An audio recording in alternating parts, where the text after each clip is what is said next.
ओम शांति। 28/5/2024 की प्रातः मुरली। ओम शांति। बाप दादा मधुबन। बाबा कहते हैं, मीठे बच्चे, बाप है सर्व संबंधों के प्यार की स्क्रीन। एक मीठे मासूक को याद करो तो बुद्धि सब तरफ से हट जाएगी। प्रश्न में बाबा बोले, कर्मातीत बनने का सहज पुरुषार्थ व युक्ति कौन सी है?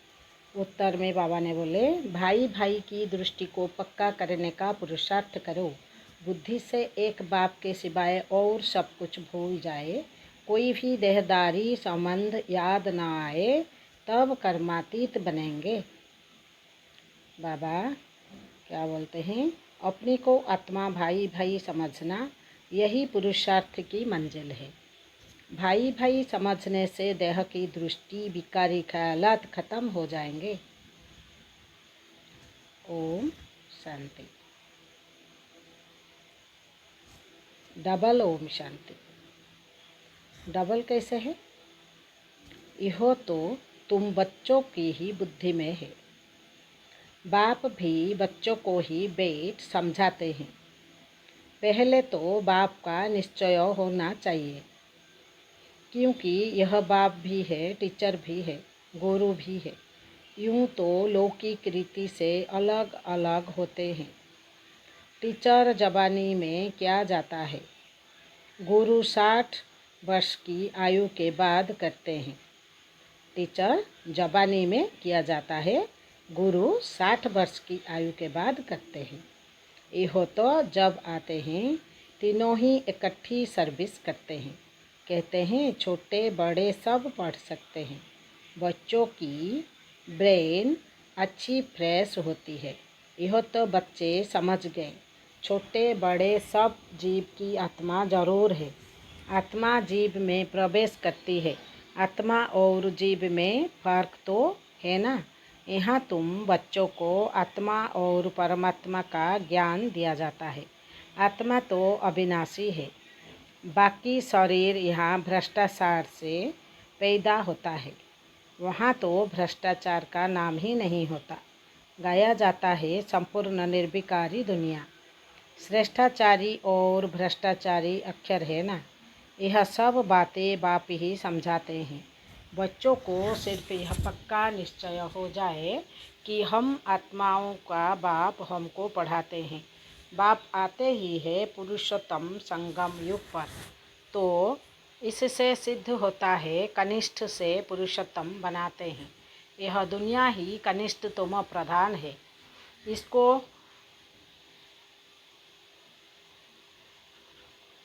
इसको रोरक नर्क कहा जाता है।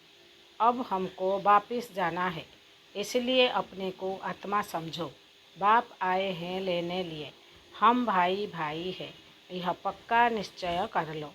यह देह तो रहेगी नहीं, फिर विकार की दृष्टि खलास हो जाएगी। यह है बड़ी मंजिल। इस मंजिल पर बहुत थोड़े पहुंच सकते हैं। मेहनत है, पिछाड़ी में कोई भी चीज़ याद न आए, इसको कहा जाता है कर्मातीत अवस्था। यह देह भी विनाशी है, इससे भी ममत्व निकल जाए। पुराने संबंध में ममत्व नहीं रखना है, अब तो नए संबंध में जाना है। पुराना आसुरी संबंध स्त्री पुरुष का कितना छी है। बाप कहते हैं अपने को आत्मा समझो, अब वापिस जाना है। आत्मा आत्मा समझते रहेंगे तो फिर शरीर का भान नहीं रहेगा। स्त्री पुरुष की कोशिश निकल जाएगी। लिखा हुआ भी है, अंतकाल जो स्त्री सिमरे, ऐसे चिंतन में जो मरे। इसीलिए कहते हैं अंतकाल गंगा जल मुख में हो, श्री कृष्ण की याद हो। भक्ति मार्ग में तो श्री कृष्ण की याद रहती है। श्री कृष्ण भगवान वाच कह देते हैं। यहाँ तो बाप कहते हैं देह को भी याद नहीं करना है। अपने को आत्मा समझो और सब तरफ से दिल हटाते जाओ। सभी संबंधों का प्यार एक में जैसे स्क्रीन हो जाता है। सबका मीठा और फिर सबका मासूक भी है। मासूक एक ही है, परंतु भक्ति मार्ग में नाम कितने रख दिए हैं। भक्ति का विस्तार बहुत है।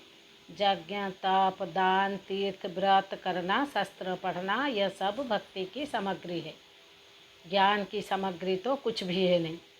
यह तो तुम नोट करते हो समझने के लिए, बाकी तुम्हारे कागज आदि कुछ भी रहेंगे नहीं। बाप समझाते हैं, बच्चे तुम शांति धाम से आए थे, शांति थे, शांति के सागर से तुम शांति का पवित्रता का वर्षा लेते हो। अभी तुम वर्षा ले रहे हो ना, ज्ञान भी ले रहे हो। स्टेटस सामने खड़ा है। यह ज्ञान सिवाय बाप के और कोई दे ना सके। यह है रूहानी ज्ञान। रूहानी बाप एक ही बार आते हैं रूहानी ज्ञान देने लिए। उनको कहते भी है पतित पावन। सुबह को बच्चों को बैठ ड्रिल कराते हैं। वास्तव में इसको ड्रिल भी नहीं कहा जाए। बाप सिर्फ कहते हैं, बच्चे अपने को आत्मा समझ, मुझे याद करो। कितना सहज है, तुम आत्मा हो। कितना समझ है, तुम आत्मा हो ना। कहाँ से आए हो? परम धाम से। ऐसे और कोई भी पूछेंगे नहीं। पारलौकिक बाप ही बच्चों से पूछते हैं, बच्चों परम धाम से आए हो? बच्चों परम धाम से आए हो ना। इस शरीर में पाठ बजाने, पाठ बजाते बजाते अब नाटक पूरा हुआ। आत्मा पतित बनी तो शरीर भी पतित बना है। सोने में भी अलाय पड़ती है, फिर उनको गलाया जाता है। यह सन्यासी लोग ऐसे अर्थ कभी नहीं समझाएंगे। वो तो ईश्वर को जानते ही नहीं। बाप से योग रखो, यह सामने मानते ही नहीं। बाप से योग रखो, यह मानते ही नहीं। बाप जो सिखलाते हैं वह और कोई सिखला ना सके। इसमें तो प्रैक्टिकल में मेहनत करनी होती है। बाप तो कितना सहज करके समझाते हैं। गाते भी है पतित पावन है, सर्वशक्तिमान है। उसे ही श्री श्री कहा जाता है, और श्री कहा जाता है देवताओं को। उनको शोभता है। उन्हों को आत्मा और शरीर दोनों पवित्र है। आत्मा को तो कोई निर्लिप कह न सके। आत्मा ही 84 जन्म लेती है, परंतु मनुष्य न जानने के कारण इनराइटियस बन पड़े हैं। क्या बन पड़े हैं? इनराइटियस बन पड़े हैं। एक बाप ही आकर राइटियस बनाते हैं। रावण अनराइटियस बनाते हैं। बावन क्या करते हैं? रावण अनराइटियस बनाते हैं। चित्र तो तुम्हारे पास है, बाकी ऐसा 10 शीश वाला रावण कोई होता नहीं। सतयुग में तो रावण है ही नहीं, यह तो क्लियर है। परंतु जो सुनने वाले होंगे वह कहेंगे यहाँ का सैफलिंग है। कोई थोड़ा सुनेंगे, कोई बहुत भी सुनेंगे। भक्ति मार्ग को देखो विस्तार कितना है। उनके प्रकार के भक्त है, अनेक प्रकार के भक्त है। और फिर पहले से ही सुना है, भगाते थे। श्री कृष्ण के लिए भी कहते हैं ना, भगाया। फिर ऐसे श्री कृष्ण को प्यार क्यों करते हैं, पूजते क्यों है? तो बाप बैठे समझाते हैं। श्री कृष्ण तो फर्स्ट प्रिंस है। वह तो कितना बुद्धिवान है, वह तो कितना बुद्धिवान होगा। सारे विश्व का मालिक क्या कम बुद्धिमान होगा? वहाँ उन्हों को वजीर आदि होते नहीं। राय लेने की दरकार नहीं। राय लेकर तो संपूर्ण बना है, फिर राय क्या लेंगे? तुमको आधा कल्प कोई की राय नहीं लेनी होती है। स्वर्ग और नर्क का नाम भी सुना है, यह तो स्वर्ग हो ना सके। पत्थर बुद्धि है जो समझते हैं यहाँ हमको धन है, महल आदि सब है, यही स्वर्ग है। परंतु तुम जानते हो स्वर्ग तो है नई दुनिया। स्वर्ग में तो सब सदगति में होते हैं। स्वर्ग नर्क इकट्ठा थोड़ी ही होगा। स्वर्ग किसी को कहा जाता है, उसकी आयु कितनी है, यह सब बाप ने तुम्हें समझाया है। दुनिया तो एक ही है। नई को सतयुग, पुरानी को कलयुग कहा जाता है। अब भक्ति मार्ग खलास होना है। भक्ति के बाद चाहिए ज्ञान। सभी जीवात्माएं पाठ बजाते बजाते पतित बनी है, यह भी बाप ने समझाया है। तुम सुख जास्ती पाते हो। 3 भाग है सुख, बाकी 1 भाग है दुख। इसमें भी जब तब प्रधान हो जाता है तब दुख जास्ती होता है। आधा आधा हो तो मज़ा ही कैसे हो। मज़ा तब है जबकि स्वर्ग में दुख का नाम निशान नहीं रहता। तब तो स्वर्ग को सब याद करते हैं। नई दुनिया और पुरानी दुनिया का यह बेहद का खेल है जिसको कोई जान नहीं सकता। बाप भारतवासियों को ही समझाते हैं, बाकी जो सब है वह आधा कल्प में ही आते हैं। आधा कल्प में हो सिर्फ तुम सूर्यवंशी चंद्रवंशी, तुम पवित्र रहते हो, इसलिए तुम्हारी आयु बड़ी रहती है और दुनिया भी नई है। वहाँ एवरीथिंग न्यू है, अनाज पानी धरनी आदि सब नया। आगे चलकर तुम बच्चों को सब साक्षात्कार कराते रहेंगे कि ऐसे ऐसे होगा। शुरू में भी हुए, फिर पिछड़ी में भी होने चाहिए, फिर पिछड़ी में भी होने चाहिए। नज़दीक आएंगे तो खुशी होती रहेगी। मनुष्य बाहर देश से अपने देश में आते हैं तो खुशी होती है ना। कोई बाहर में कहाँ मरते हैं तो उनको एरोप्लेन से भी अपने देश में ले आते हैं। सबसे फर्स्ट क्लास पवित्र धरनी भारत है, पवित्र धरनी भारत है। भारत की महिमा को तुम बच्चों के सिवाय और कोई जानते ही नहीं। वंडर ऑफ द वर्ल्ड है ना, उसका नाम है स्वर्ग। वह जो वंडर्स दिखाते हैं वह है सब नर्क के। कहाँ नर्क के वंडर्स, कहाँ स्वर्ग के। रात दिन का फर्क है। नर्क के वंडर्स भी बहुत मनुष्य देखने जाते हैं। कितने ढेर मंदिर है, वहाँ तो मंदिर होते नहीं, नेचुरल ब्यूटी रहती है। मनुष्य बहुत थोड़े होते हैं, सुगंध आदि की भी दरकार नहीं रहती है। हर एक को अपना अपना फर्स्ट क्लास बगीचा रहता है, फर्स्ट क्लास फूल होते हैं। वहाँ की तो हवा भी फर्स्ट क्लास होगी, गर्मी आदि कभी तंग नहीं करेगी, सदैव बहारी मौसम रहेगा। अगरबत्ती की भी दरकार नहीं। स्वर्ग का तो नाम सुनते ही मुख पानी होता है। तुम कहेंगे ऐसे स्वर्ग में तो झट पहुँचे, क्योंकि तुम स्वर्ग को जानते हो, परंतु फिर दिल कहती है अभी तो हम बेहद के बाप के साथ है, बाप पढ़ाते हैं। ऐसा चांस फिर थोड़ी ही मिलेगा। यहाँ मनुष्य मनुष्यों को पढ़ाते, वहाँ देवताएं देवताओं को पढ़ाएंगे। यहाँ तो बाप पढ़ाते हैं। रात दिन का फर्क है, कितनी खुशी होनी चाहिए।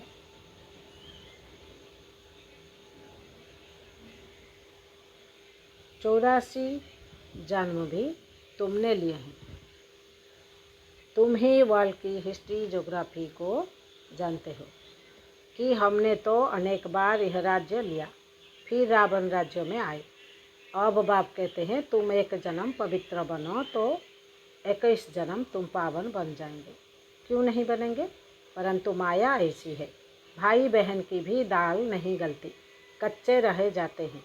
दाल गले तब जब अपने को आत्मा समझ भाई भाई समझो। देह का भान निकल जाए, यह है मेहनत। सहज भी बहुत है। कोई को कहेंगे बहुत डिफ़िकल्ट है तो उनकी दिल हट जाएगी, इसलिए इसका नाम ही है सहज याद। ज्ञान भी सहज है। 84 के चक्र को जानना है। पहले पहले बाप का परिचय देना है। बाप की याद से ही आत्मा की जांग उड़ जाएगी और पवित्र दुनिया का वर्षा पाएंगे। पहले बाप को याद करो। भारत का प्राचीन योग ही कहते हैं, जिससे भारत को विश्व की बादशाही मिलती है। प्राचीन कितने वर्ष हुए, तो लाखों वर्ष कहते। तुम जानते हो 5000 वर्ष की बात है। वही राजयोग फिर से बाप सिखला रहे हैं। इसमें मुझने की दरकार ही नहीं। पूछा जाता है तुम आत्माओं का निवास स्थान कहाँ है, तो कहेंगे हमारा निवास स्थान भ्रुकुटी है। तो आत्मा को ही देखना पड़े। यह ज्ञान तुमको अभी मिलता है, फिर वहाँ ज्ञान की दरकार ही नहीं रहेगी। मुक्ति जीवन मुक्ति को पा लिया, खलास। मुक्ति वाले भी अपने समय पर जीवन मुक्ति में आकर सुख पाएंगे। सब जीवन मुक्ति में आते हैं माया मुक्ति। यहाँ से जाएंगे शक्तिधाम और कोई दुनिया है नहीं। ड्रामा अनुसार सबको वापिस जाना ही है। विनाश की तैयारियां हो रही है। इतना खर्चा कर बम्स बनाते हैं, सो रखने के लिए थोड़ी ही बनाते हैं। बारूद है ही विनाश के लिए। सतयुग त्रेता में यह चीज़ें होती नहीं। अब 84 जन्म पूरे हुए हैं। हम यह शरीर छोड़ घर जाएंगे। दीपमाला पर सब नए नए अच्छे अच्छे कपड़े पहनते हैं ना। तुम आत्मा भी नई बनती हो। यह है बेहद की बात। आत्मा पवित्र बनने से शरीर भी फर्स्ट क्लास मिलता है। इस समय आर्टिफिशियल फैशन करते हैं, पाउडर आदि लगाकर खूबसूरत बन जाते हैं। वहाँ तो नेचुरल ब्यूटी होती है। आत्मा एवर ब्यूटीफुल बन जाती है। यह तो तुम समझते हो। स्कूल में सब एक जैसे नहीं होते। तुम भी पुरुषार्थ करते हो। हम ऐसा लक्ष्मी नारायण बने। यह है तुम्हारा ईश्वरीय स्कूल। फिर होता है सूर्यवंशी चंद्रवंशी घराना। तुम ब्राह्मणों में राजाई नहीं है। तुम अभी संगम पर हो। कलयुग में अब राजाई है नहीं। भले कोई राजाई रह भी जाती, मिल तो कभी होती नहीं। अब तुम यह बनने लिए पुरुषार्थ कर रहे हो। देखेंगे हम आत्माएं भाई भाई है और वह है बाप। बाप कहते हैं एक दो को भाई भाई देखो। तीसरा नेत्र ज्ञान का तो मिला है। तुम आत्मा कहाँ निवास करती हो? आत्मा भाई पूछता है, आत्मा कहाँ रहती है? तो कहते हैं यहाँ भ्रुकुटी में। यह तो कॉमन बात है। एक बाप के सिवाय कुछ भी याद ना आए। पिछाड़ी में तो शरीर भी ऐसे बाप की याद में छूटे। यह प्रैक्टिस पक्की करनी है। अच्छा, मीठे मीठे सिकिलद्धे बच्चों प्रति माता पिता बाप दादा का याद प्यार और गुड मॉर्निंग। रूहानी बाप की रूहानी बच्चों को नमस्ते। हम रूहानी बच्चों की रूहानी बाप दादा को नमस्ते नमस्ते नमस्ते। धारणा के लिए मुख्य सार। पहला पॉइंट है, सतयुग में फर्स्ट क्लास सुंदर शरीर प्राप्त करने के लिए अभी आत्मा को पावन बनाना है। कट उतार देनी है। आर्टिफिशियल फैशन नहीं करना है। दूसरा पॉइंट ने बाबा ने बोले, एवर पवित्र बनने के लिए प्रैक्टिस करनी है कि एक बात के सिवाय कुछ भी याद न आए। यह देह भी भूली हुई हो। भाई भाई की दृष्टि नेचुरल पक्की हो। वरदान। शुभ भावना शुभ कामना के सहयोग से आत्माओं को परिवर्तन करने वाले सफलता संपन्न भव। विस्तार में बाबा ने बोले, जब किसी भी कार्य में सर्व ब्राह्मण बच्चे संगठित रूप में अपने मन की शुभ भावनाओं और शुभ कामनाओं का सहयोग देते हैं तो इस सहयोग से वायुमंडल का किला बन जाता है जो आत्माओं को परिवर्तन कर लेता है। जैसे 5 अंगुलियों को सहयोग से कितना भी बड़ा कार्य सहज हो जाता है, ऐसे हर एक ब्राह्मण बच्चे का सहयोग सेवाओं में सफलता संपन्न बना देता है। सहयोग की रिजल्ट सफलता है। स्लोगन। कदम कदम में पदम की कमाई जमा करने वाला ही सबसे बड़ा धनवान है। ओम शांति, ओम शांति, ओम शांति।